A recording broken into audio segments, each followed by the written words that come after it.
Happy Monday, and welcome to episode 5 of the Sneak Preview. I'm Connor Eyzaguirre. I'm Austin Johnson. And this is our newest podcast dedicated to following the 2021 movie release calendar.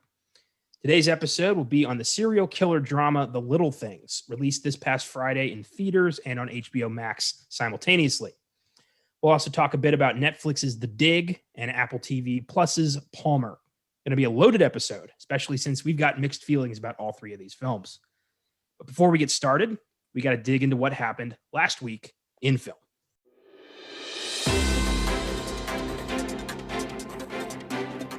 Last week in film.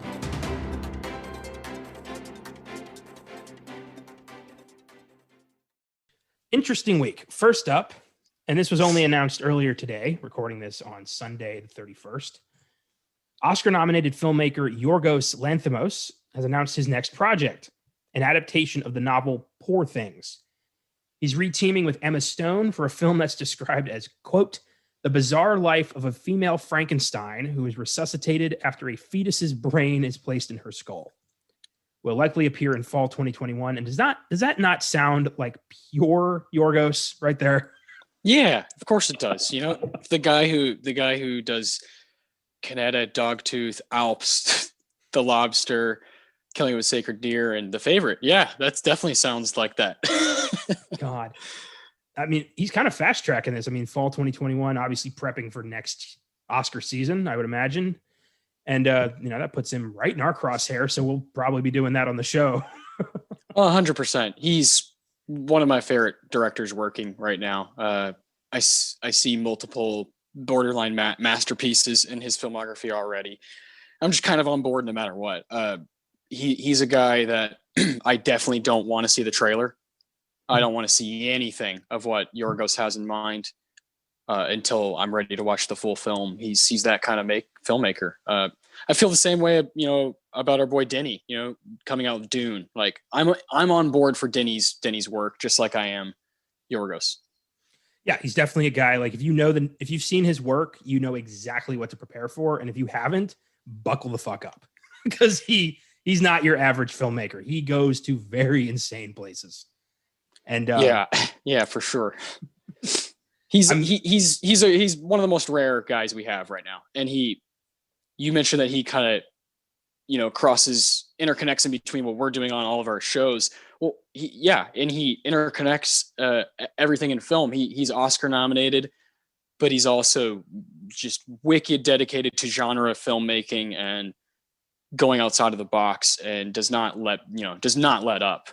Yeah. And has kind of, to me, mastered his own craft. So I'm really excited to see what comes next with him. Always, he's a very interesting guy. Yeah, could talk about him forever. Yeah, there are very few filmmakers who we can talk about on all three podcasts. Exactly. And Yorgos is definitely like right in the crosshairs. Yeah, that's what he does. Yeah. What I've seen so far of his work has been just off the wall and really hard to explain to people who aren't already fans of his. But yeah, I'm looking forward to this. Yeah. Next up, Kevin Hart and Cate Blanchett have joined the cast of Eli Roth's upcoming Borderlands movie based on the popular video game. Have you ever played Borderlands? No, video games are an interesting topic for me because I have two older brothers, and I'm not going to say I haven't played a lot of video games, but it was rare that I would, play certain games.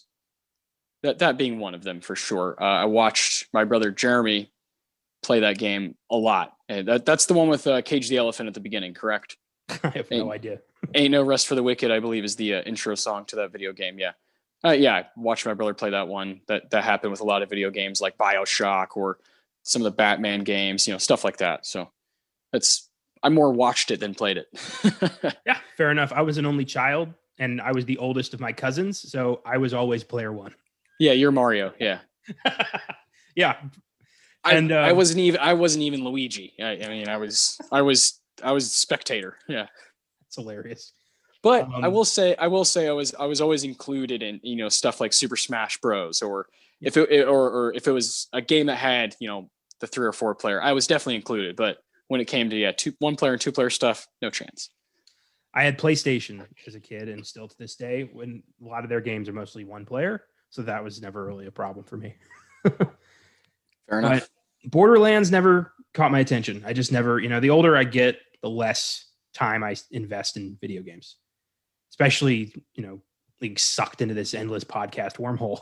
Like, there's video games just don't even register anymore.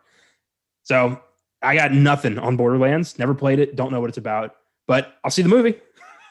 Yeah, well, for sure. Give me an 1.5 to 2 hour film. Yeah.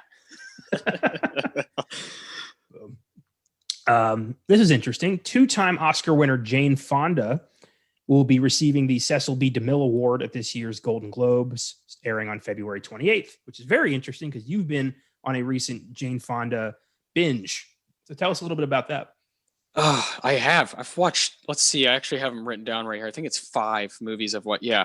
I'll start with Clute from 1971. I watched. That's Oscar-winning performance from her. She's just unbelievable in that, alongside Donald Sutherland. I watched The Morning After from 86 with Jeff Bridges. Wild movie. I watched The Chase, 1966. That's Marlon Brando, Robert Redford, Robert Duvall, Jane Fonda. Just an unbelievable cast. And then we got the China Syndrome. That would be with Michael Douglas, Jack Lemmon's in that. She was nominated for that one as well. And then Barefoot in the Park with her and Robert Redford. Yeah, I've been just kind of like diving in the Jane Fonda world this past month, because I haven't done it before, and I've heard so much about her. Obviously, like nonstop, as I've been diving more into film myself, and she's a name I had to kind of figure out why the name's so big. Let me tell you, she's a stunning performer, and of these movies, The China Syndrome and Clute are absolute must-sees for anybody, I think. And I think specifically 70s fans, they both encompass like exactly what you want out of a 70s movie. The China Syndrome, the stakes feel just right for you to be roped in to what's going on. And the characters, Jane Fonda, and she plays Kimberly Wells, this reporter. She's just stunning in it. Unbelievable. And she's one of those ladies that I totally understand, the acclaim she has, and, all the nominations she had. I get it. And I'm going to keep watching her stuff. She's awesome. She won for Clute and then Coming Home, I believe, right? Was there other one? Correct. Yeah. Cool. Yeah. That one's with John Voight and who's Bruce the other Dern. lad in that? Yes. Yeah. Bruce Dern. Yeah. I have not seen that one. Yeah. These are like the first ones I've really consciously known and chosen. I'm watching this because Jane Fonda's in it. And I got a lot more out of it because of all the other actors, that are in it. And I've had a lot of fun, man. But yeah, China Syndrome and Clute are definitely my favorites of those. Cool. And I love that you did that completely unaware that she was going to get the Cecil B. DeMille. Oh, yeah, no. Yeah, no. Just by chance. But she's great. She's like a legend. And so it makes sense that at some point that would happen. Yeah. Fantastic. Yeah. I hope the Globes are going to happen on the 28th. I don't know if that's going to happen anymore. I mean, we still have not gotten any nominations, and today is the 1st. Yeah. So I don't know if it'll probably get pushed. Yeah. It's already February. So things are moving. Yep. Shame. Lovecraft Country creator Misha Green has been tapped to write and direct a sequel to 2018's Tomb Raider, with Alicia Vikander returning as Lara Croft. I really enjoyed the first Tomb Raider. That's great. I've never seen the Angelina Jolie ones. All right. I don't care for her. Sorry, but I don't care for her. And I don't think we've ever talked about her quite. No, not really. I really have a respect for Girl Interrupted. I think that movie's pretty damn good. And her and Winona Ryder are pretty awesome alongside each other. But I don't have a lot of like roles that I just point to with her. That would be the one that I really point to. And there's others that I enjoy. I think Wanted's kind of a fun movie, but for the most part, yeah, I think I'm with you, man. I don't really see the resume being that impressive, but she's obviously wicked popular. Yeah, she is. Yeah. But I thought Alicia Vikander has charisma and really did a good job making Lara Croft a grounded character. I mean, the story Yes. of that movie is ripped off straight out of the first Uncharted game. So that was irritating. Like, it's the same identical situation. El Dorado is like a diseased emperor. Like, it's I can't believe they didn't get sued. It's that identical. But it was a good movie. Well, it's a good game. Yeah. I've never played the game. I've tried. I can't get that's into another it. one. That's another one I watched my brother play. Yeah, I was always more partial to Uncharted. I thought those were really cool and really fun. And yeah, Tomb Raider, I could just never get into them. I had like the first Tomb Raider on PlayStation. Oh, I'm sorry. 1. I was talking about Uncharted as well for my older brother. Oh, right. Yeah. Jeremy was big into those games. But yeah, Tomb Raider, I don't have like any recollection of playing or watching anybody play. Yeah, it's this giant phenomenon that Yeah. nobody I know has played. Starting to think like those are some inflated numbers. There's somebody listening who's like, you bastards. he like has it on. Or whoever is playing the game right now while listening to podcasts and is having this existential moment. The second we start a Gamegasm podcast, then I will start paying attention to video games. But until then, nah. Yeah, no, I'm not going to just try things out. Yeah. Next up, this was weird. Godzilla vs. Kong has been pushed back, but only a few days. It's going to be releasing on HBO Max now on March 31st instead of March 26th. So not really sure why that was necessary. What are those days? 26th was a Friday, and I think the 31st is a Wednesday now. Correct. Maybe something else comes out that day on the 26th. Maybe they're wanting to have no competition on the like first day of streaming. I don't know. What competition could possibly be going up against Godzilla versus Kong? Let's the find out. only blockbuster of the year. True. That is true, but I still feel like there's got to be a reason. I think it had something to do with an international thing, some kind of red tape. I don't know. Yeah, some simple bullshit, or some guy just messed up the coding. Fuck! Now we have to release it on the 31st. Something like that happened to a Bond movie once. The movie Tomorrow Never Dies from 1997. When they faxed the title to MGM, they typed it wrong. It was supposed to be Tomorrow Never Lies, but some idiot typed a D, and MGM was like, "We love it. Start production." And you can't just say like, "Oh, we fucked up. This is the real title," because MGM loves it. So it became Tomorrow Never Dies. The L and the D are not even close to each other on this. No, I don't know how that happened. Oh man. Next up, Robert Rodriguez is writing and directing a reboot to his own 2001 movie, Spy Kids. Here we go again. I feel like he comes up a lot and it's not good news, like ever. Why?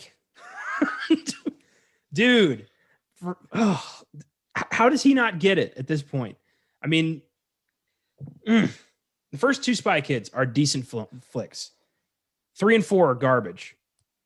And does anybody care about Spy Kids anymore? Like, is Rodriguez just perpetually trapped in kids movies?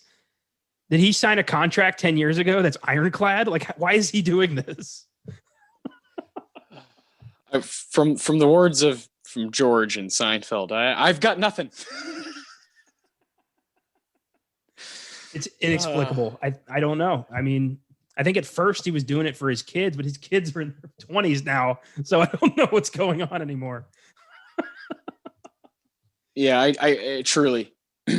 This is a filmmaker that has done some cool stuff and kind of messing up the legacy for me. This is the guy behind From Dusk Till Dawn, El Mariachi, Sin City. Like, what happened? Somewhere along the line, he just, I don't want to say gave up, but I don't know, stop paying attention. I want him to go back to his roots and do some gritty shit. He's so good when he does really gritty, Texas shit. But yeah, I don't know. I don't know if we're going to see that. At least not for a long time. I mean, Yeah, I'm still sucks. waiting for Machete Kills in Space. Oh,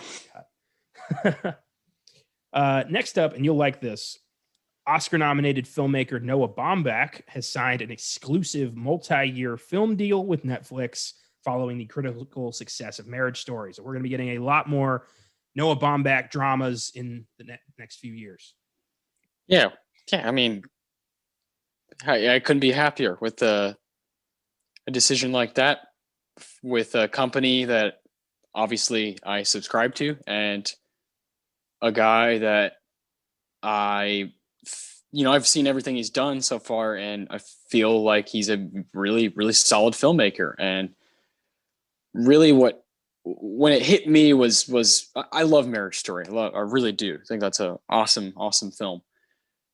But the one that kind of like got me was Meyerowitz Stories. Oh. And that was 2017, and that was also a Netflix release. And I think, doing that and then obviously doing Marriage Story, and like you said, all the success that got, Criterion selected and Oscar nominated, and yeah, it's a solid flick. I think making this move is the best thing Baumbach could do because of the freedom he has.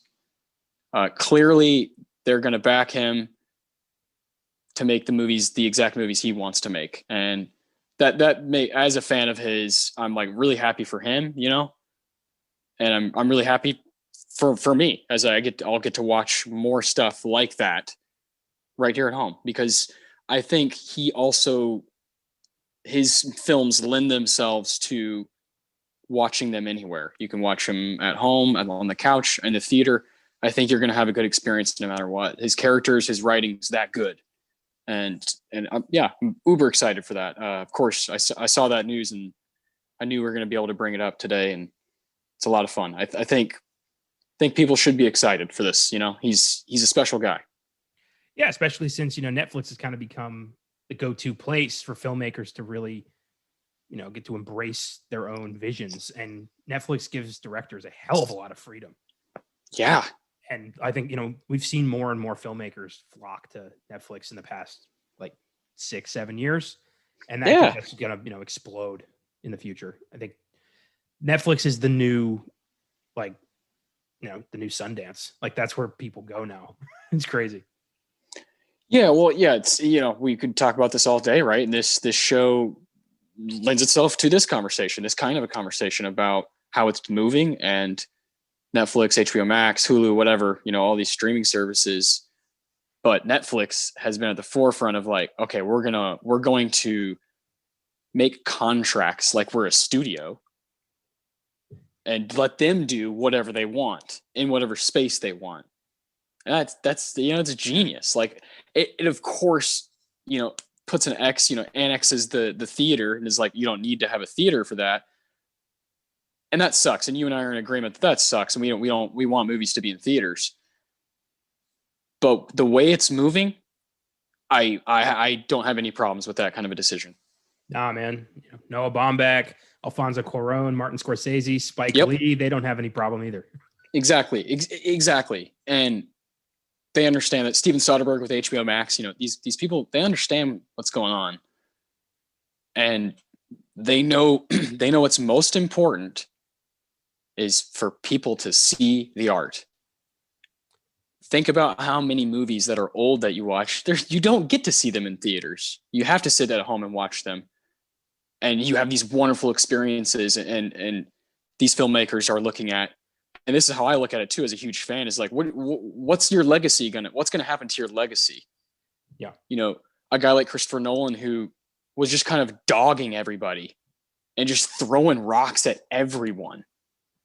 What are you doing to your legacy right now, man? And I think about that stuff. I really do as a fan of these people and their work. Yeah. I totally understand the decisions that Baumbach has made, and like you said, Cuarón, Scorsese, these wonderful filmmakers. I get it. Yeah, they snagged Fincher last month. It's crazy.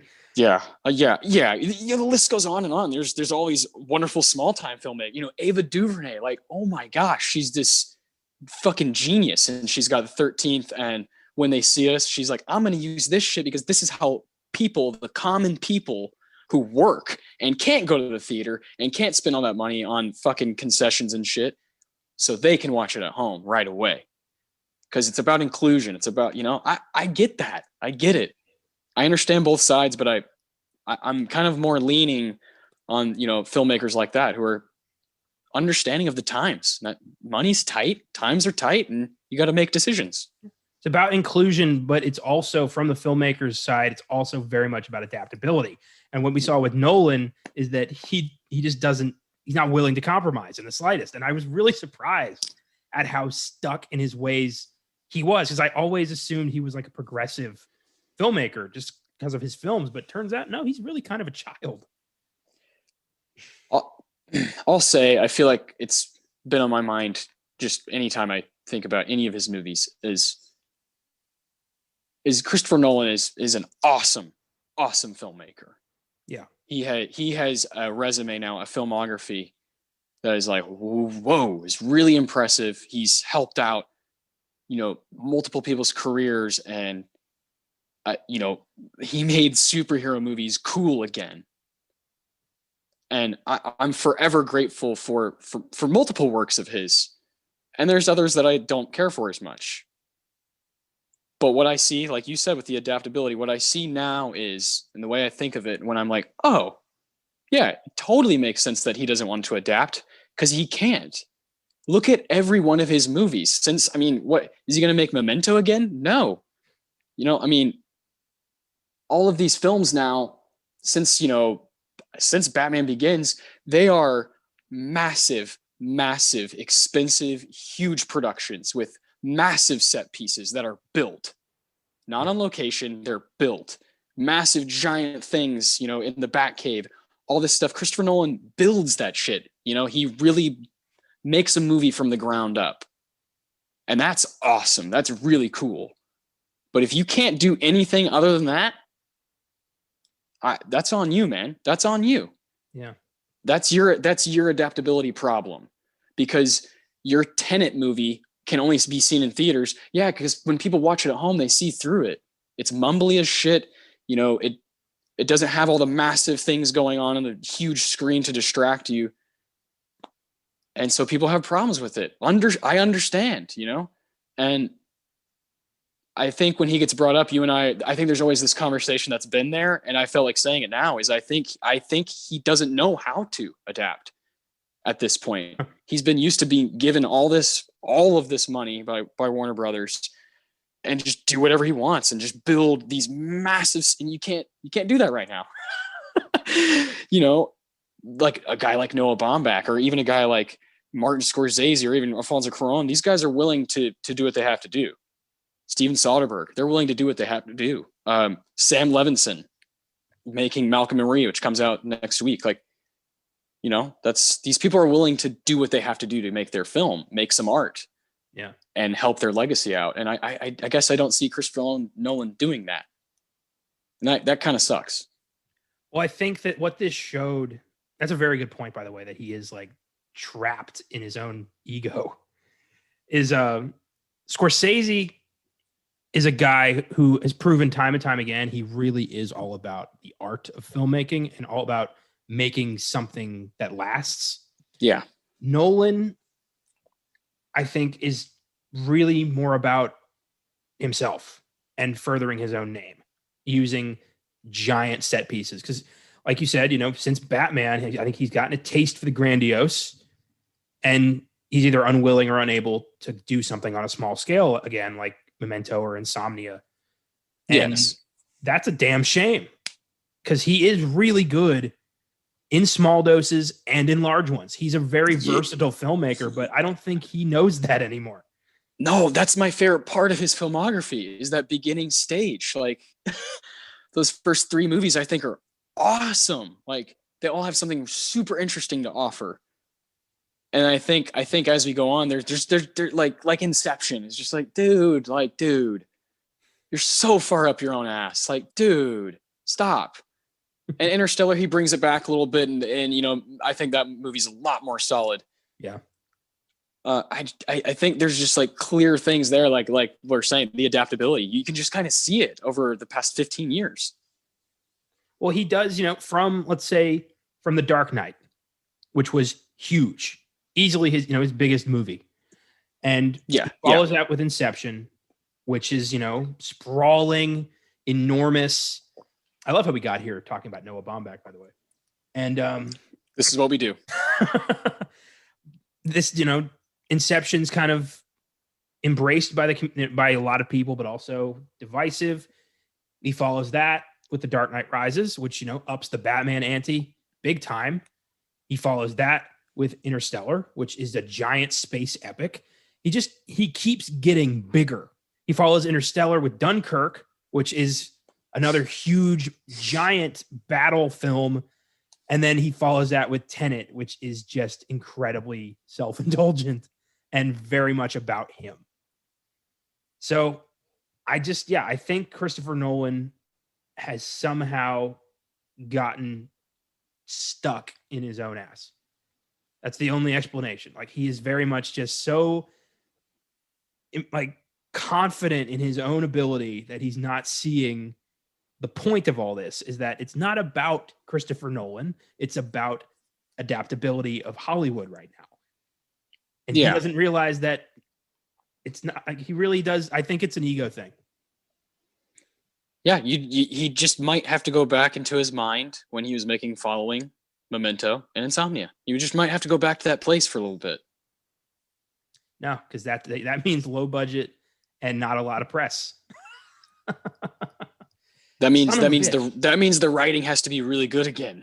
Yes, that's another thing. Yeah, because I feel like I come across like I don't like him. That's why I try to open up. Like, he is an incredible filmmaker.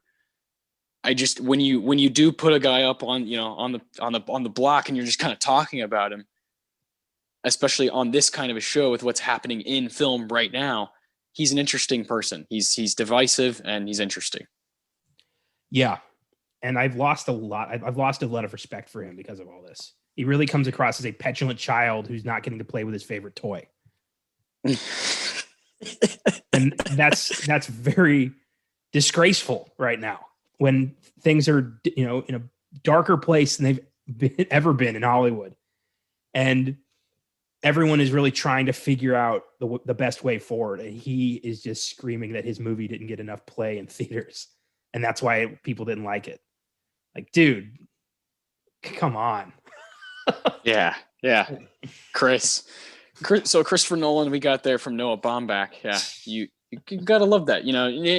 Ultimately, I think we were really talking about Netflix and the adaptability of these filmmakers, and Nolan is just such a fascinating guy in that conversation. And I anytime I can look at a guy like a director like that, just look at their filmography again, I always have fun. Because when you look down the line, you're like, holy shit, all those movies made hella money. Like, this guy can do whatever he wants during this decade, this past decade. It's crazy. And we clearly, respect the guy's films. I mean, last week we just did a giant recast of the Dark Knight trilogy, which we just sung the praises of the entire time. So we do appreciate his films. We just don't like how he's handled this whole Tenet situation. Yes. Inception is the only one that I'm like, I don't really like. All of the other movies I can have like a legitimate conversation about, and I think they all have something to offer. I think Dunkirk, like, visually is just stunning, unbelievable the way it moves, and that's one of his gifts. I agree. Yeah, his work does speak for itself, but yeah, I think he's sullied his rep with Warner Brothers over this. And he was Warner Brothers, like, one of their biggest guys. Yeah. And I think that this is going to give him a rep of being difficult, which is hard to shake in Hollywood. So we'll see where this goes. Yeah, we'll definitely always be talking about it here. Next up, a sequel to Cloverfield is in the works from producer J.J. Abrams. And of course, this being Cloverfield, all we know is that it will not be found footage. It is going to be a sequel to the first film. So, yeah, hopefully we get some goddamn answers this time. Yeah, we'll maybe get some closure this time. There's aspects of that film that I like, but yeah, I'm with you. This might be necessary depending on how they actually do it. I thought Cloverfield was awesome upon a second watch. I thought 10 Cloverfield Lane was very good, and I really didn't like the Cloverfield paradox. So I'm with you on that. We're 2 for 3. Let's see how this goes. Yeah, shooting for that 75%. Come on now. Yeah. And JJ is another guy who's lost a lot of my respect over the way he handled Star Wars. So I just Hollywood just breeds these kind of, egos. Yeah. Yes. Ugh. Now into the sadder portion of today's show. Oscar-nominated actress Cecily Tyson has died at 96 years old from natural causes. She was nominated for her performance in 1972's Sounder and was a widely respected pioneering Black actress known for her performances in such films as Fried Green Tomatoes, The Help, and most recently her recurring role on How to Get Away with Murder. Mm-hmm. Yeah, she's an actress I've never really explored. And I looked into her and I was really surprised at how incredibly well respected she was in the community. And yeah, sad to see her go. Yeah, she's one of those names you kind of know. I've seen around, but yeah, I haven't seen enough. Yeah, frustrating. I definitely saw a lot of stuff, on the social media and whatnot. People just kind of singing her praises, and yeah, I always love reading that stuff when it's someone that I don't have a lot of knowledge about, and I feel like I can kind of have these experiences while people share what they felt about them while they were here, and that's really cool to have those moments of reflection. While that's the social media age. People didn't always get to do that, so we get to kind of hear, like someone like Questlove. I saw he put something on Instagram about it. Stuff like that's really cool that we get to kind of be a part of that. Yeah, definitely. I mean, I love being plugged in to the current movie situation just as much as we can, and getting to kind of experience everything as it happens. It's a very interesting experience. I've never paid this much attention before. Yeah, I know exactly what you mean. Finally, another sad bit of news. Oscar-winning actress and comedy veteran Cloris Leachman has died at 94 years old from natural causes. Leachman won her Oscar for her performance in 1971's The Last Picture Show, and is also known for her hilarious role as Frau Blucher in 1974's Young Frankenstein, among many other performances. And she was just a hilarious addition to anything she did. Cloris Leachman was a gem, and it was sad to see her go, but she lived a full life. She died peacefully, and that's good. The Last Picture Show has been on my watch list for about 10 years now. So I'm going to go ahead and do that soon. Yeah. Shame on me for waiting for something like this to happen, but I feel like that's what we all do as humans, is sometimes how we pay respect to artists or celebrities, what have you. We watch their art, we watch their craft. And that's what I'll probably be doing. Hell yeah. I'm going to throw on Young Frankenstein. I mean, it's one of your favorite movies, 1974, goddamn classic. So yeah. When I heard about this, I looked at Twitter and I saw just constant posts of the GIF. There's a GIF from the scene where Frau Blucher is saying goodnight to Dr. Frankenstein. And she just goes, "Then I shall say goodnight." And he very quickly goes, "Good night," because he's so annoyed. And it's just such a great scene. And it was a great way to remember her. Hell yeah. I think Mel Brooks is Mel Brooks and Terry Garr are the last ones standing from that film. Jeez. That's dark. Sorry to ruin Young Frankenstein for you guys. No, that's one of your all-time favorites. You can't do that. Yeah, it's impossible. Perfect movie. It really is pretty seamless. That movie, I need to see it more. Obviously, it like the back of your hand. And it's it's your favorite film from that year, so that's always cool when you Yeah, I remember. when you pinpoint a film from the 70s, it's going to be a good movie. If that's your favorite movie from the year, it's such a good decade. So yeah. Oh, hell yeah. Oh. So before we get into the little things, let's talk a little bit about two other films, The Dig and Palmer. Yes. So I was able to watch The Dig and you were able to watch Palmer. So between the two of us, we got everything done. Why don't you start? Tell us a bit about Palmer. Palmer. Palmer is the Apple TV Plus, release starring Justin Timberlake. And gotta say, the trailer, I actually watched this trailer, and you and I talked about it, like, oh, this looks like it's gonna be, pretty gut-wrenching, Jesus. And yeah. Then you see the poster and you're like, oh, I've seen that poster before. Shit. And you kind of like you start the film and has a very typical beginning and you're like, shit, am I about to just watch a movie I've seen about 500 times? That sort of happened, here in Palmer. It's directed by Fisher Stevens, written by Cheryl Guerrero. Again, starring Justin Timberlake, Ryder Allen, Alicia Wainwright. Timberlake's obviously the main star here. And he's a, ex-convict. Right at the beginning of the movie, we see him, kind of get out of prison and whatnot. And that's our introduction to him, is like there's some blues music and he goes to a bar because he's like, I haven't had a drink in a long time. It's very, very typical. And, he comes across, as he goes back home, he comes across a family that's living nearby, and they have a son who's, dresses kind of like a girl, and wears like pink glasses sometimes, and wears like like girl clothing, right? Yeah. And becomes the focal point of the film is Justin Timberlake's character Palmer and this boy Sammy.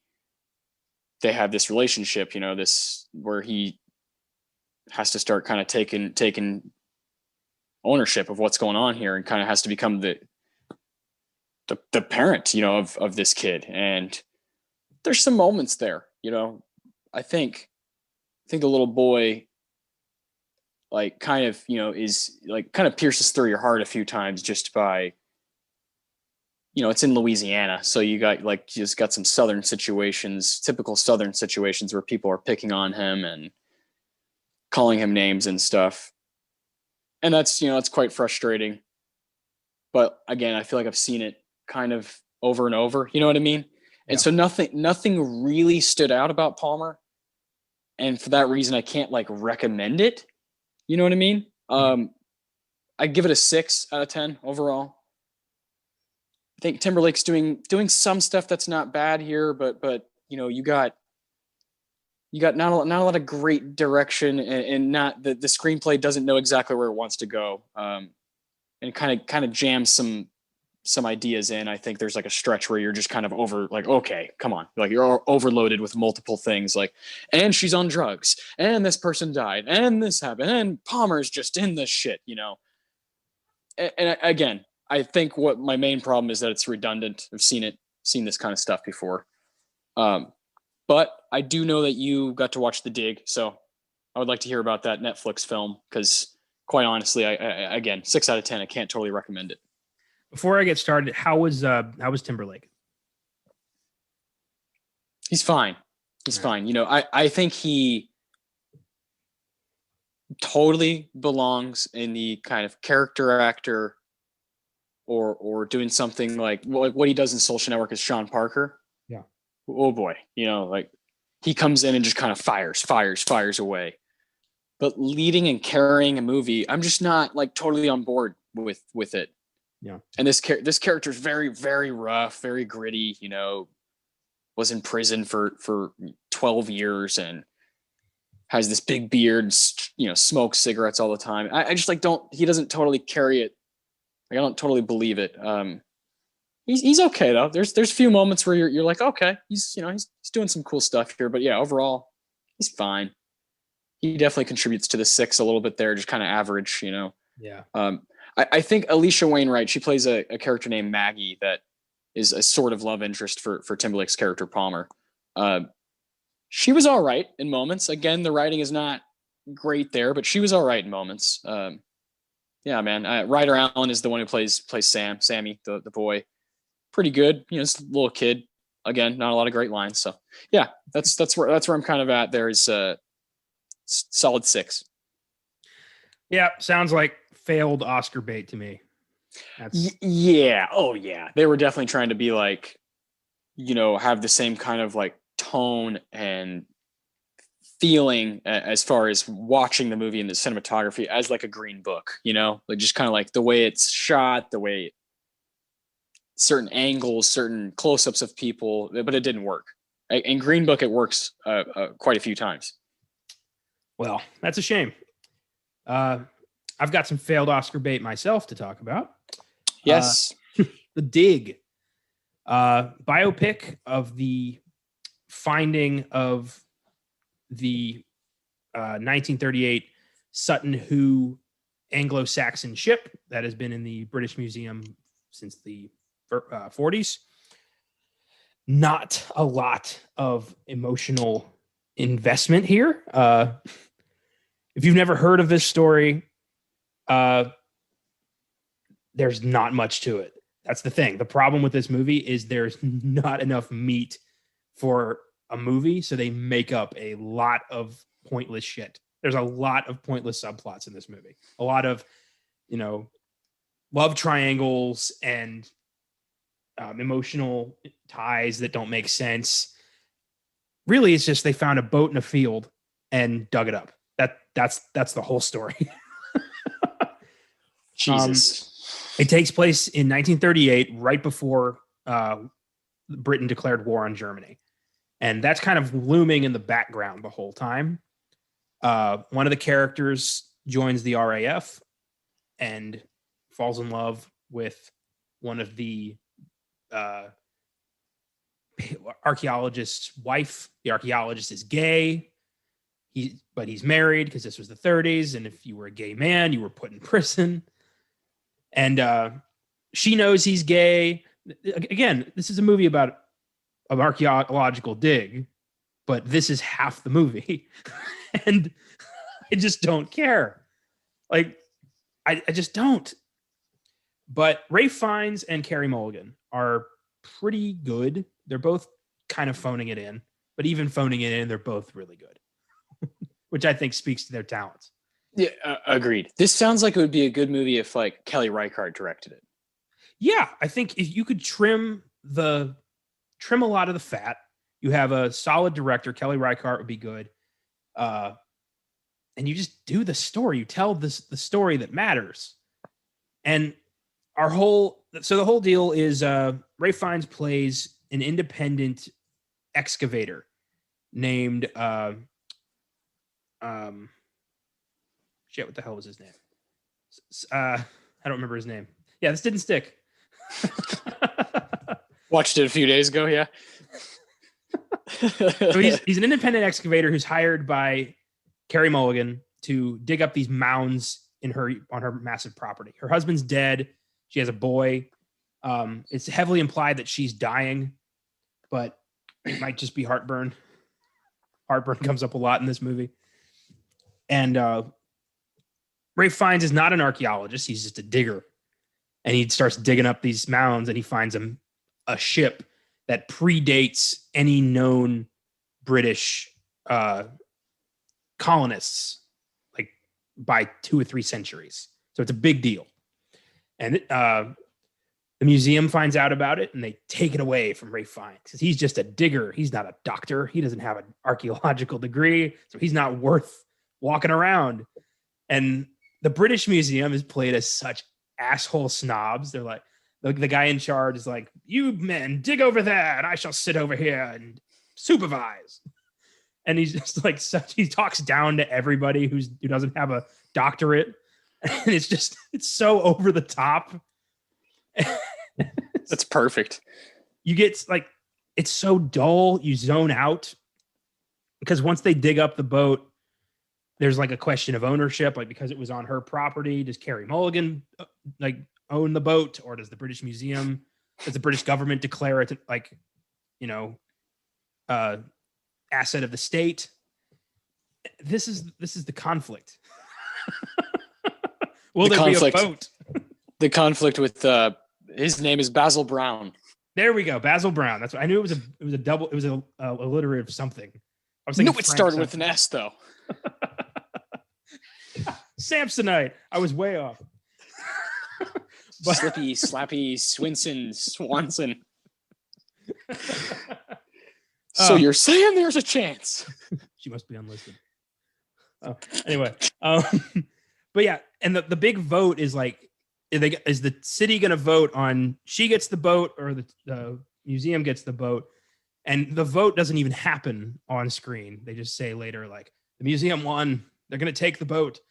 Like, she was just going to keep a like 30-foot, 700-year-old Viking ship in her backyard. Again, does this sound at all engaging? Because it's not. No, I'm out. I gave it a 7 based on the strength of the performances. Oh yeah, I do enjoy me some, Ralph or Ray for Carrie. They're both great. So yeah, that's intriguing. But yeah, from hearing what you're saying and just kind of the general reviews of this film, yeah, I'll probably skip it for a while.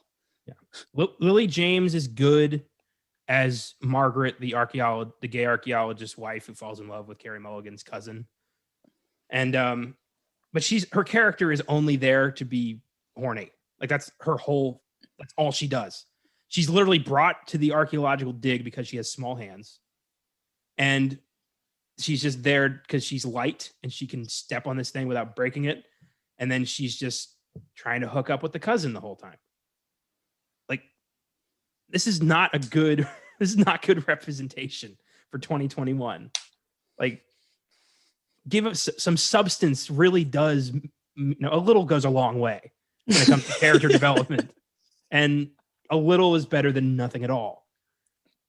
So yeah, I think that this was not particularly well written. It's very dull. It doesn't really have a point. There's no conflict, and I didn't really learn anything. So yeah, the more I think about it, I might drop this to a 6. It sounds like it. Sounds like we got 2 6s, my friend. Yeah, not a strong week, gotta say. But no, we're following the calendar. They're not all going to be winners. No. This show, and that's also why I'd like to have other discussions about what's happening in movies, and just for instance, talking about the Noah Baumbach and getting all the way to Christopher Nolan. We're always going to talk like that because that's you and I. We don't see each other a lot, so this is also us hanging out and just kind of chatting about what's going on. Very true. And that's definitely going to happen. We can't help ourselves. Yeah. We just, read off a script, no one would listen to this. A lot of this is just us shooting the shit. I wouldn't do it. Yeah. Bullet points. That's kind of the whole show. Yeah. I wouldn't do it if I had to read something the whole time. You had mentioned before we started recording that this is not your typical January release calendar. That a lot of times there's a lot of shitty horror movies and blockbusters that didn't make it into December, but because of COVID, we've got a pretty unique situation here. Yeah, pretty unique.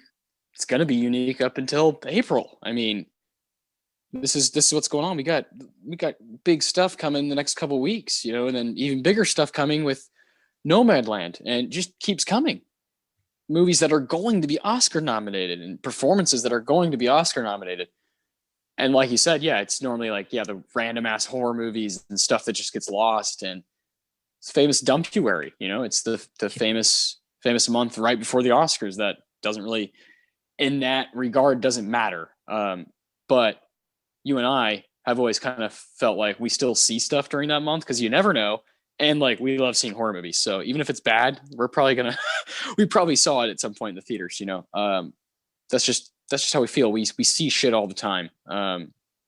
It's going to be different from here on out though. So, depending, I don't know what's going to happen next year, but right now we're seeing high quality stuff that even if it doesn't land, it's still, Denzel Washington and Carey Mulligan and Justin Timberlake and these actors that are like, they're serious and they're going for it. And, these movies are competing, and it's a competitive season now. Instead of being dumpuary, it's competitive. And I like that. I hope we keep that going forward, because it is nice for every month of the year to have something to offer. Except for Agreed. September, nothing really happens then. But I was looking up something I was curious about. So the Golden Globe nominations are happening on Wednesday. Yeah, well, you and I were talking about that before we started recording. We had mentioned that, oh my God, it's February, today. And, we haven't seen nominations yet. So it makes sense that they'd be coming out this week. I just assumed because they hadn't happened yet, they weren't happening. But no, they're happening in 2 days. So we're going to have quite a lot to talk about next week. Oh, yeah. It's going to be a jam-packed show with that. And then I think there's a Netflix release. Yeah, I think there is. So let's talk about the little things. So this was the big movie. Biggest movie. Yeah. Sported the most firepower cast wise. We have Denzel Washington, Rami Malek, and Jared Leto, 3 Oscar winners. Big deal. Written and directed by a fairly seasoned filmmaker. Kind of fizzled. Not a lot of people enjoyed this. This has a pretty low tomato score. Was really met with negative feedback, and that's strange considering John Lee Hancock has been working on this for 30 years. This 30, was initially 30. Like, yeah. That's like, that's longer than Mank has been in the works. Yeah, that's insane. I mean, for something that should have been incredibly finely tuned and well polished, this was pretty generic and disappointing. Yeah. I'm still kind of a little tad frustrated, to be honest. The Little Things was conceived in the 90s for Clint Eastwood to star and Steven Spielberg to direct. But Spielberg found it to be way too dark. And this was in 1993, by the way, the year that Spielberg did Jurassic Park and Schindler's List. And he thought The Little Things was too dark.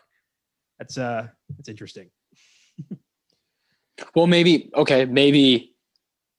this product is not too dark for anyone. I don't see how it could be too dark for anyone.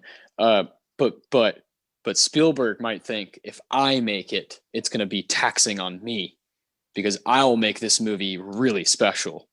Maybe he saw a script that actually, if I have it in my hands, maybe I could really do something here, and I don't want to go down that path.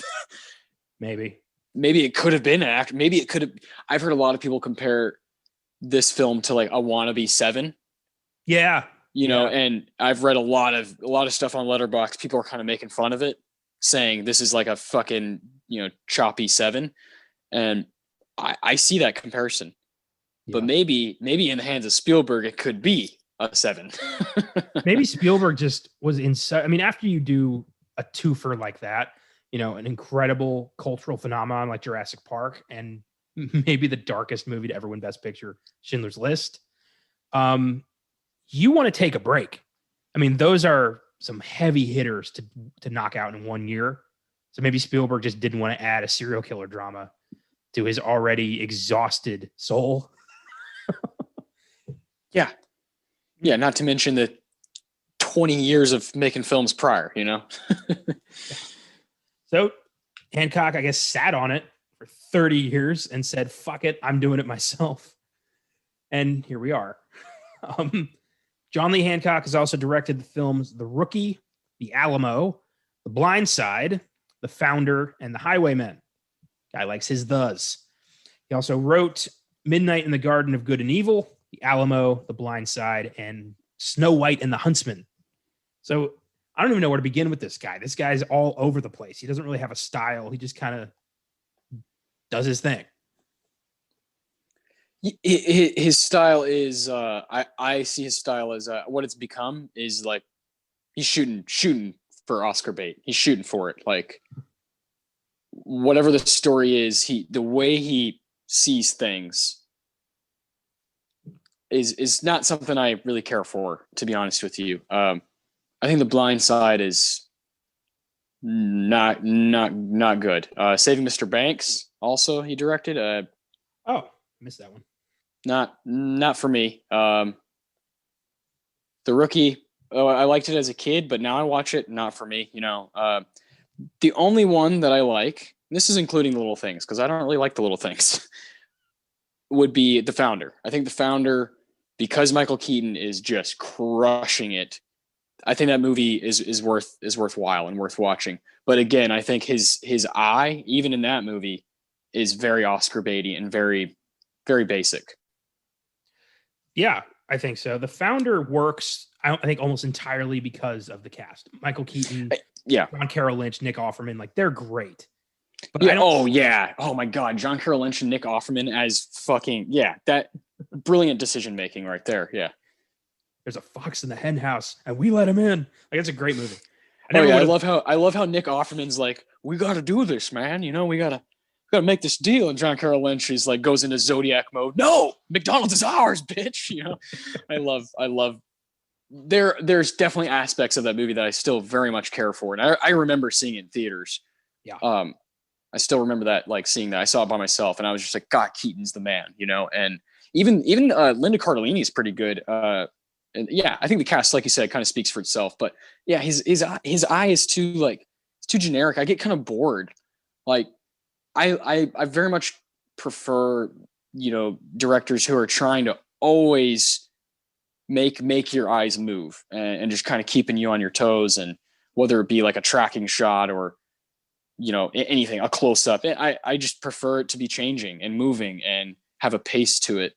Sometimes these angles that John Lee Hancock's going for, I just don't really care for, Well, I like a filmmaker where I can watch their film and without seeing the name on the poster, know, oh, this is a blank film. Like I can tell. And a lot of, all my favorite filmmakers have that style. And guys like John Lee Hancock just don't. They're, I think they want to have that, but they just, they don't know how to go about it.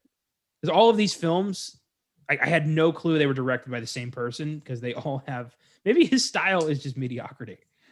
Yeah. Well, yeah, I think there's filmmakers that are just going to make movies, if that makes sense. I know that sounds stupid, but they're just going to kind of do their job. I'm the director. This is what I'm doing. And, you and I very much fall in love with the auteurs and the guys who are trying to shape their own distinct style. Those are the guys we love. John Carpenter, like practicality and using what he's got and being original and sticking to his guns. Like we care about that stuff. We care very much about like what the filmmaker thinks and what they want to do and what originality they're going to bring. We care about that. Well, I think that with The Little Things, I think Hancock was trying to capture something of his own, but like you said, he ended up just kind of ripping off better filmmakers. 100%. There were times where it was like, oh, and then you're like, no, I don't know how to articulate it, but he makes decisions that might start off original or unique and then just kind of get lazy halfway through because I think it's a lack of style. Yeah, I think, he's got his influences, but he's letting them drive his hand. I think he's not taking from his influences and adapting that style to his own to make something new. He's just saying, let's let David Fincher drive this scene. I love Seven, so let's just do Seven. It's not good. Yeah. And so, that's a great topic that I think you and I, there's a line and there's, certain things you can do where you're paying homage to a filmmaker or to a film or whatever. But in the little things, when you don't have any stretch of like your own, like feels like it's your own thing and that not one of your characters feels like it was from your head, I get frustrated. And I was looking forward to this, I really wanted to give him this chance because I watched The Highwayman. I thought it was, but I liked The Founder and I was like, I like this cast. I like Denzel. I have my feelings about Rami Malek and Jared Leto, but I like some of the stuff they've both done. And I was just super underwhelmed, super underwhelmed. Well, you mentioned that like none of the characters feel like original idea. They all feel like, various traits Yeah. poured into a mold. I mean, Rami Malek's character might as well just be called, young upstart dangerous cop. Oh my God. Everything he says is exactly what I've heard in every goddamn cop procedural since 2001. It's insane. And and I love Denzel's craft. His work is awesome, and he's fucking 66 years old now. I think that guy, has like a certified spot in the Hall of Fame. Yeah. He's amazing. But goddamn, this character is like, what are we doing? He's so poorly written, and the way he comes across is like, dude, what are we doing? The scene with Marsha, oh my God, like, I know you, you know me, we know each other. Just get the fuck out of here. Like, what is this? That reeked of reshoots. That was such we got to add something in there. I know. Ugh. God, I hated that. And I hated when Rami Malek's like, how do you listen to sappy 60s love songs all the time? He's like, it takes me back to the backseat of my car with Marsha. What the fuck are we doing? Don't be disrespectful to Denzel like that. Give him a bullshit line to say. Terrible, dude. There are moments in this movie where I was like, I looked at Brianna, I looked at my girlfriend, I'm like, what are we doing? Like, what's going on right now? Like, fucking stupid. This is interesting. Yeah. This is our first bad movie on the sneak preview. Yay. And this is hard because like I'm not gonna say it's I haven't seen The Dig, but like I'm not gonna say it's worse than those movies, but clearly the expectations were set somewhere. Yes. And the constant ads for it, and it being built as this, like you said, the kind of this big movie for HBO Max, and it was just underwhelming, and that sucks. That's frustrating. I don't like that feeling. As a writer myself, I hate when any character I write comes across as a copy or, a one note. And this, I can spot that like with with ease now. And it's all over this film. Every character I've seen before. And even though like the cast is pretty decent, they bring literally nothing new to the table. And then the ending is just incredibly disrespectful to anybody who spent their time watching this. Because the one thing I wanted to know, the one thing keeping me in the chair was who did it. That's the only reason I'm here. And you're not even going to have the goddamn common courtesy to give me that? Fuck you. Oh, man. Yeah. You want to go through the cast properly here? Starting with Denzel? Sure, let's do this. So we have two-time Oscar winner Denzel Washington as disgraced detective Joe Deacon. Washington won his Oscars for 1989's Glory and 2001's Training Day, both incredible, well-deserved performances. He was also nominated for Cry Freedom, Malcolm X, The Hurricane, Flight, Fences, and Roman J. Israel Esquire. And he's, one of the top 10 most respected actors and now directors in Hollywood. He's Denzel Washington. I mean, that's who he is. It's he's the man. And yeah. He's a guy who kills it even in, when he does the occasional paycheck gig. This one very much feels like a paycheck gig. Even then, I'll tell you why I was still watching. I was like, man, this movie doesn't know what it's doing and doesn't know where it wants to go. But there is something about watching Denzel on a stakeout that I'm just on board with. I'm just a sucker for that particular actor. Not when he's in the car with Rami Malek, but when he's by himself. And I just watch him. I don't know what it is. There's certain guys that are like that.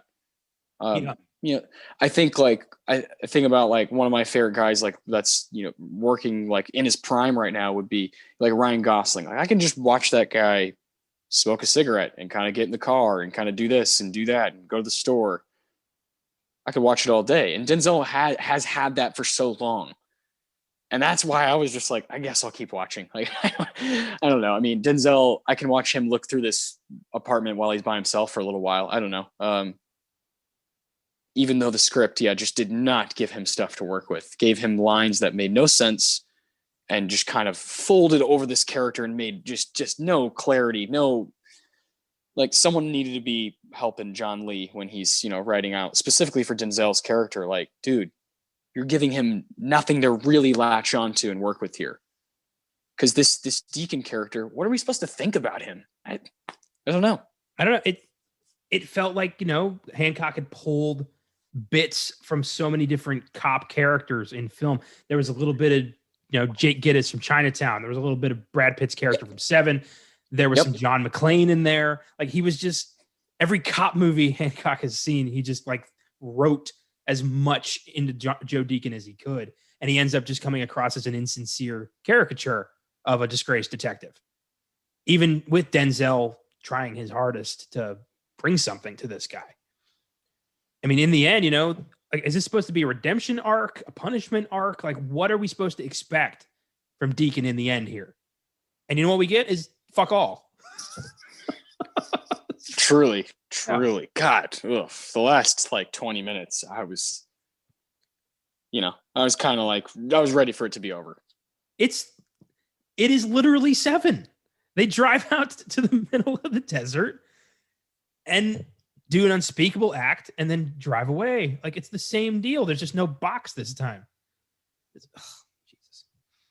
I didn't realize how upset I was about this movie until we started talking about it.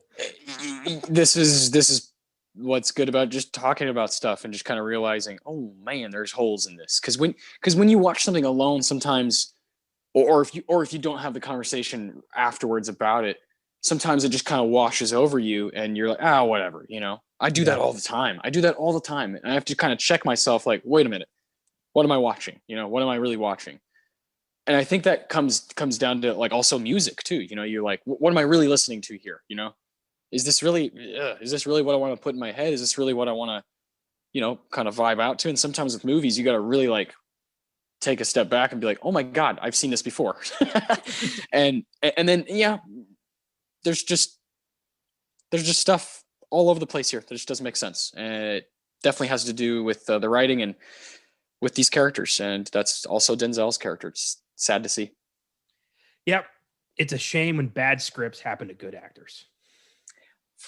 For sure. Especially when we know exactly what they can do with a good script. Yeah. Denzel is one of the most charismatic performers in film history. The guy has a screen presence that very few can rival. So to see him just have such a weak bit of work to work with, it sucks. And let's talk about my biggest problem with this movie, Oscar winner Rami Malek, who plays upstart detective Jim Baxter. Malek won his Oscar for 2018's Bohemian Rhapsody, which I still contest. And he sucks in this movie, like straight up. He's phoning it in so hard. He's mumbling everything. He's not looking anybody in the eye. He doesn't give a shit. You can tell. It's fucking embarrassing. Oh man, oh boy, this guy's not doing too good for me. As a fan, he keeps doing things that bother the shit out of me, and I am a big fan of Mr. Robot on USA. He plays Elliot Alderson, but good God, like, go back to acting school or something, because like. What's happening? No, seriously, man, because this guy's like a, Oscar winner, and he didn't even fucking sing in Bohemian Rhapsody, so that's bullshit too. But this guy, like, with all of this, like, this wave, this momentum of like Rami Malek, like, it's like this fucking bullshit wave that's like undeserved. There's so many people who are far more talented than him that just don't get the fucking light of day. Yeah. And so I it's hard for me to even understand, like, why the hell did he get this role? Like, I don't know, because clearly there's not one moment during this movie where I'm like, oh, okay, Rami, not one moment. where he's truly acting, truly going for it. And you're with Denzel and Jared Leto. Do something, dude. Because you look like an idiot. You look bad because these two guys are trying with this bad script. They're both trying their asses off. Jared Leto's letting shit fly because he doesn't know what else to do. And you're doing nothing. You sit and fucking stare at your pool in your backyard like as if this is like a Godfather moment at the end of the movie. Get out of here, dude. Awful performance. The worst I've seen all year. Shit. Yeah, man. It's so bad. I can't believe like this is the take they used. Like I can't. It feels like I'm watching the dress rehearsal at times. It's insane. Stupid. And the way like it feels like his character feels lifted straight out of a CSI episode. Like that's how. Not even a movie. Fucking TV. Yeah. Exactly. Like not even good TV. Daytime television. And it's just there's no meat to this character at all. He's every cop I've ever seen on a TV show who's, you're not by the book. Well, I'm getting cases solved, put on the sunglasses, cue the fucking Who music. I'm tired of this guy. I'm tired of this generic cop shit. Like when you have a cast like this, when you have a triple threat Oscar winner, use it, do something with it. I mean, it really does suck, especially knowing that Rami Malek can do it. I've seen him act very well. I do enjoy his performance as Freddie Mercury. I just don't think it was Oscar worthy, but he is really good. That's fair. Yeah. But this was unforgivable, man. This was ridiculously low tier. Like nobody with an Oscar should ever phone it in like this. I want to take his Oscar away from him. Like that's what I wanted to do that right when he fucking got it. Yeah. Like this is, Eddie Redmayne and Jupiter Ascending levels of bad, where I want to take the Oscar away. Like you do not deserve this anymore. Clearly there was a glitch in the system. There was. Yeah. Oh man. Very frustrating to watch a guy who's on the screen the whole time, just kind of like not giving anybody anything. Really? Yeah. It's great. It's ridiculous. And his arc doesn't make sense either. Like what is we supposed to get out of this character? His entire character, from the moment he rolls his window down and it looks at Denzel's character Deacon and is like, "Can I buy you breakfast?" I was like, I'm out. Like this guy is clearly not here. Like he's not even. I don't know where he is right now. He's not here though. God. Yeah. All right, let's talk about our third guy here. Oscar winner Jared Leto, who plays shady as fuck Albert Sparma. Leto won his Oscar for 2013's Dallas Buyers Club, a film I've regrettably still not seen. Do not have a lot of love for Jared Leto. I've heard he's kind of a dick. And I also don't really care for his performances beyond Requiem for a Dream. But I thought he was really good in this. I was really surprised at him. Yeah, and I also don't like 30 Seconds to Mars either. It's kind of bullshit. So I'm not a huge fan of Jared Leto. This performance has the most there. Denzel is the easiest for me to watch just because he has that presence. But Jared Leto, there are a couple moments here. Just his figure. And the hair and the get up, the AAA, uniform, all of that is very creepy, very, very creepy. And he could kind of belong in any, movie. He could have been in Zodiac. He could have been in this, just dressed this way, and it like totally works in moments. And when he's, walking to the strip club and just kind of like, they're just kind of watching him, sort of interesting because he's such a weird looking guy, such a creepy looking figure. And then, like I said, when they finally get him in and he starts having dialogue, he's just letting shit fly, literally, because I bet you he had no idea what else to do. And so he's, making jokes up and, saying shit to Denzel and Rami Malek. And for a moment there, it's entertaining. But as the movie went along, I don't know if it's Jared Leto's fault, just like I didn't feel like it was Denzel's fault, but I feel like the character just got less and less interesting as I got to see him and know him more. Because the writing is like, what are we doing with this specific character? And then the ending just pissed me off. So, and that moment with Jared Leto where he's just like, oh, actually it was over here. Actually, oh, I think whoopsie date. He says, oh, poop. At one point, like, I messed up. And I'm just like, oh man, I don't know. Like, I don't think that's necessarily Jared Leto's fault for that progression, but I didn't love the progression of his character. I much preferred the early moments when him and Denzel are on the highway and they're kind of chasing each other. That was a great scene. That was a great scene.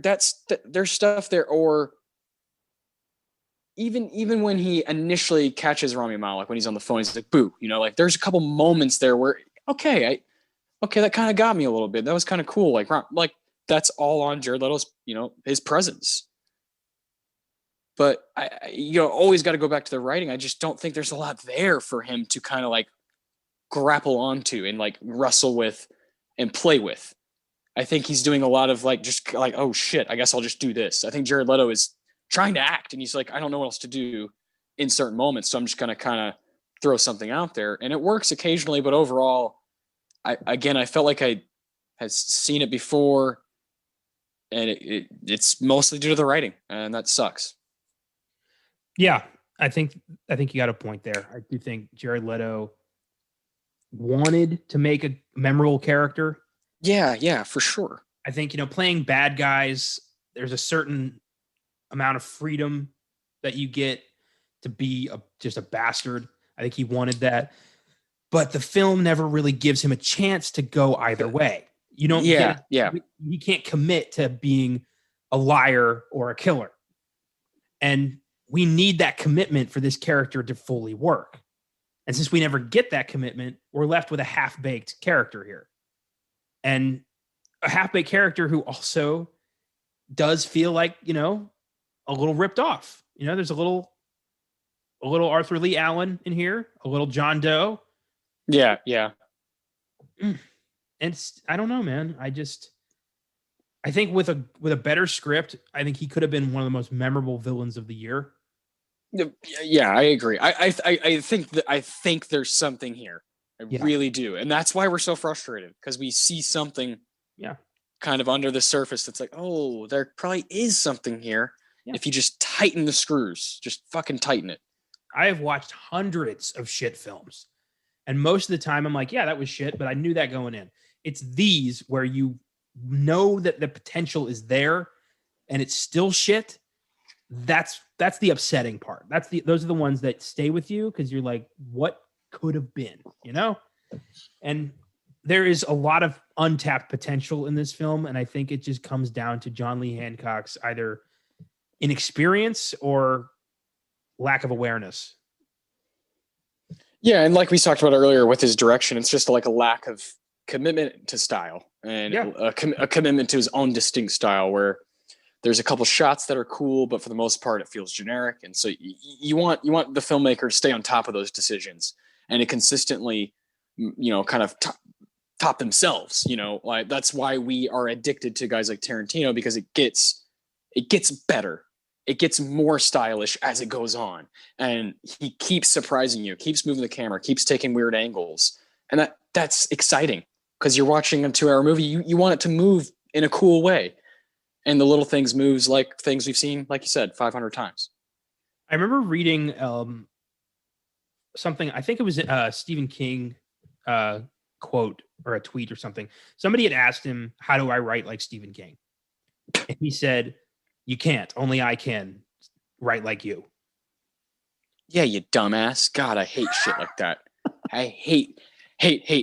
Like, how could I play like this person, like a guitar? You can't. Get as good as you can, you dumbass. Like, how could I model my basketball game after this? You can't. One of the best parts of being creative, maybe the best part of having a creative mindset, is being able to develop who you are as an artist, your own style. I know Julie can attest to that very much. And for sure, I think Josh Art can. I think Juwan and Andrew and you and I can. I think we totally understand that you got to find your shit. You got to figure it out and make your own opinion. yeah, like I know that, when I write my own work, I'm not trying to mimic, Stephen King or, Making your own style. It's kind of the only guy I read, really. Trying to think of some of my favorites. Like, nope, it's pretty much just him. He's the most consistent one. Yeah. But yeah, I know that, it's going to be insincere if you try to replicate anybody's voice or vision. You have to come up with your own, or else people are going to see through it immediately. And we did. Yeah, exactly. Uh, a lot of people have, like we said Yeah. at the beginning. I think it has like a 48% or some shit, and it has a 2.7 on Letterboxd. Yikes! Out of 2.7 out of 5, not even barely over halfway there. Not good. The Little Things has an IMDb score of 6.3, current Rotten Tomato score of 47%. So I guess it dropped. And yeah, dropped 1%. It's been met with pretty mixed reviews. It's going to be available on HBO Max for about a month. That's how they're doing it. Watch it if you want.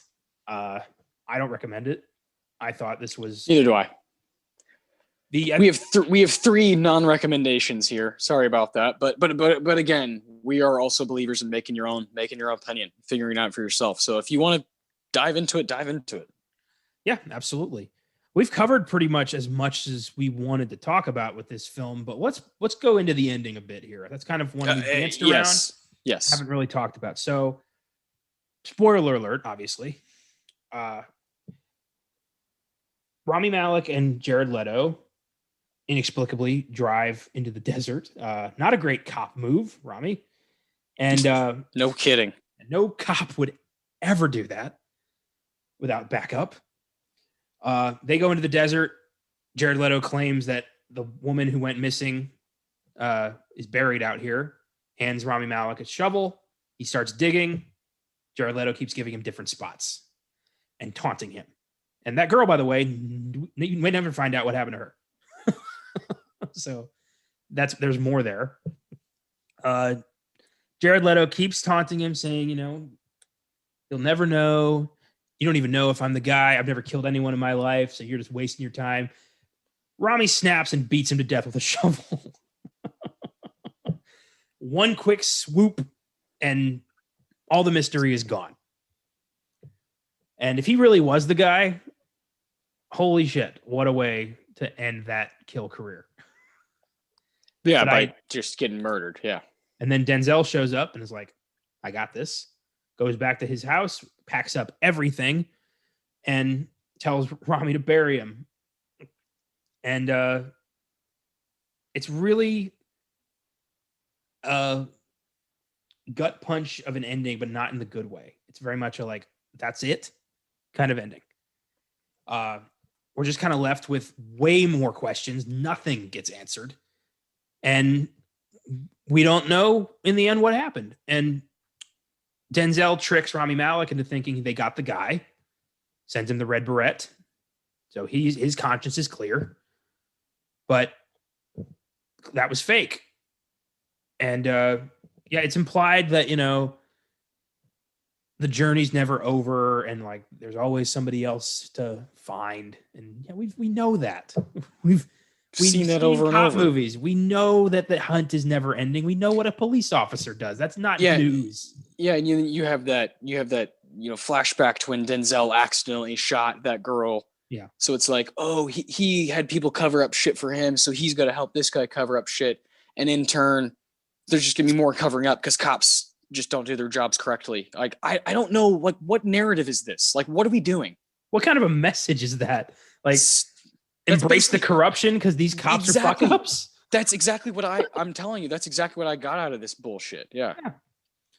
Jeez, we're supposed to sympathize with these guys, but meanwhile, Denzel shot and killed an innocent girl in cold blood, and his department covered it up. And he's lost his mind. And he's lost his mind because of it. That is not the actions of a hero. And then Malek, convinced that this guy with no evidence was the killer, stoved his head in with a shovel and then buried him in the desert. Again, bad shit. And it's, yeah, Jared Leto was a piece of shit, regardless of whether or not he did it or not. He's a dick. But I don't think he was the guy. After all that, that's the ultimate question here. Do you think Jared Leto did it? And I think no. I don't think he did. I think he was a dick who loved getting off on fucking with the cops. Yeah, no, I think he was like a kind of sick person who frequented the strip club.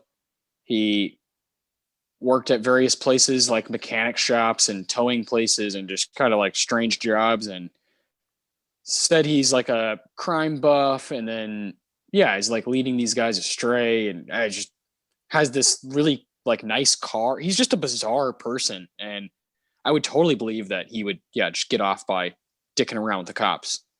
I totally buy that. Yeah. And the witness earlier, who saw him in cuffs, and that immediately is a big old, fly in the ointment when it comes to identifying a witness or identifying a suspect. That was interesting, the way they kind of kept us off the scent there. But I need to know, it's frustrating to not get closure, especially after sitting through that. And yeah. I had it as a 7, but I'm dropping that to a 6.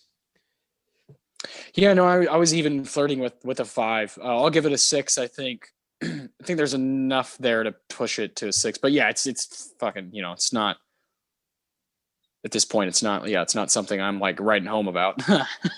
No, I can't recommend it to people who are trying to, maximize their time and watch like good things.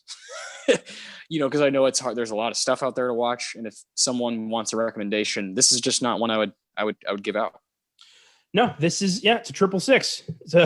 It's not a great week for film here. We got 3 relatively shitty movies. So they wanted to be Oscar movies, but actually it really was Dumpuary.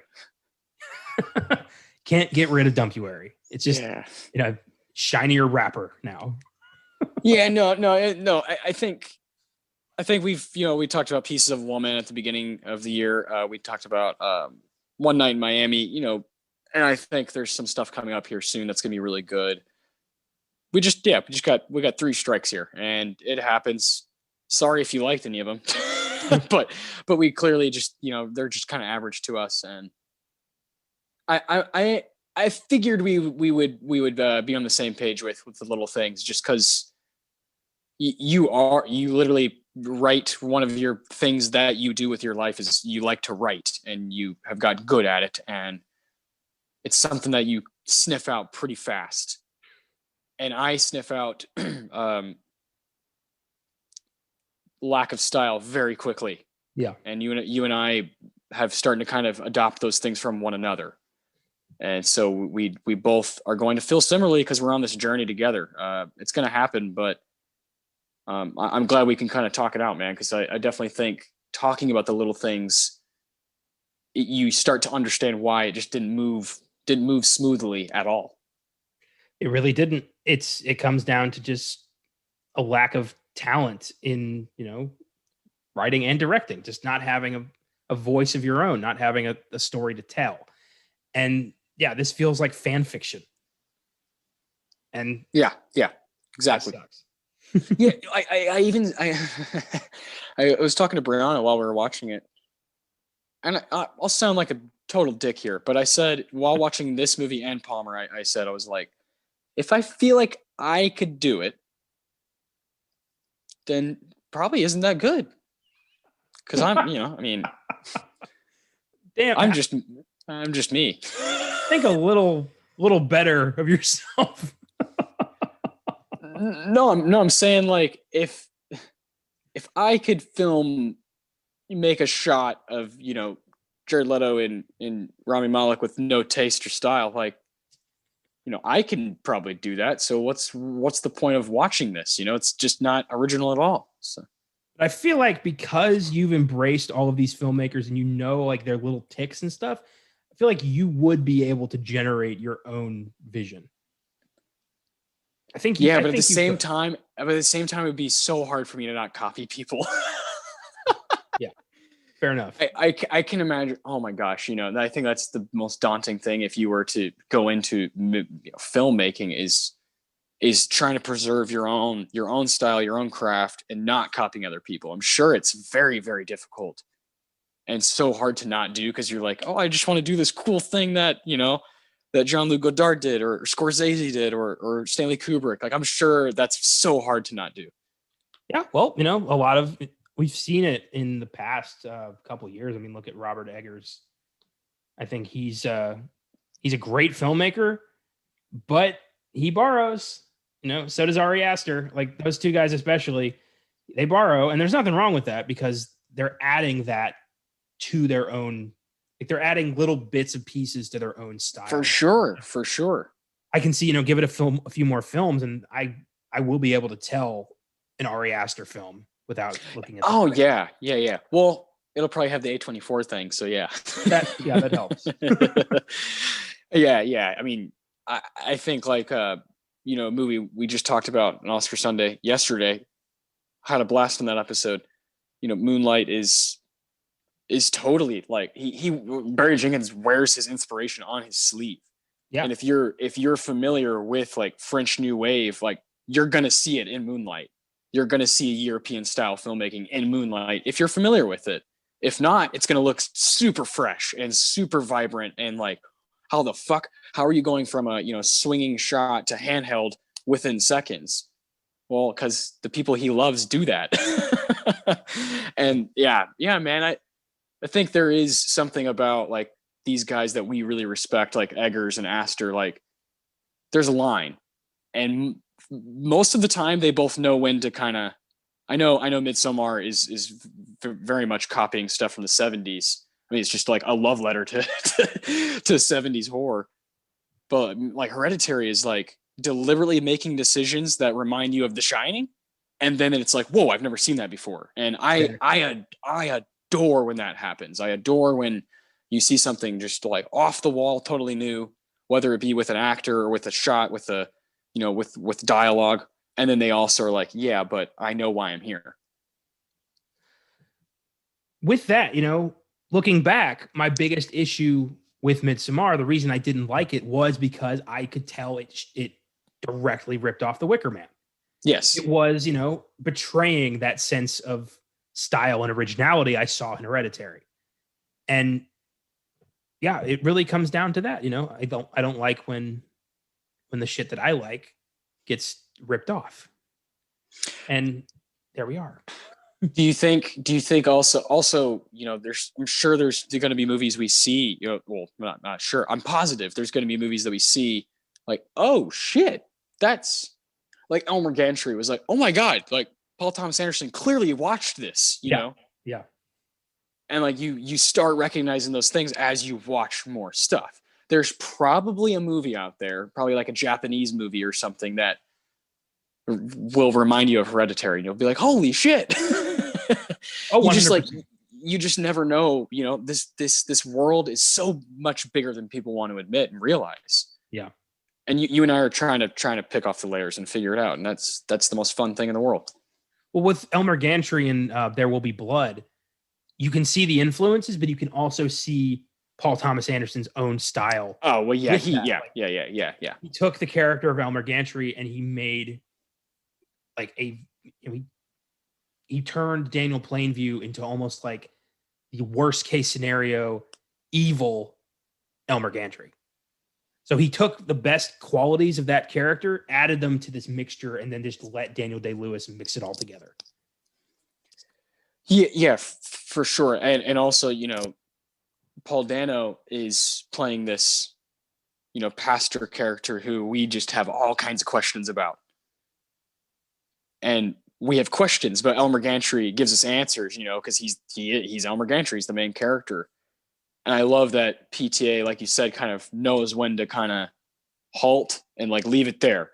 And now let's completely make this thing our own. And he will never stop paying homage to the stuff he loves. He'll never stop doing that. Of course not. And I wouldn't want him to, because there is, I like a certain amount of mystery in a film. I think, leaving some unanswered questions can be good. It is all about how you present it, all about how you finalize it.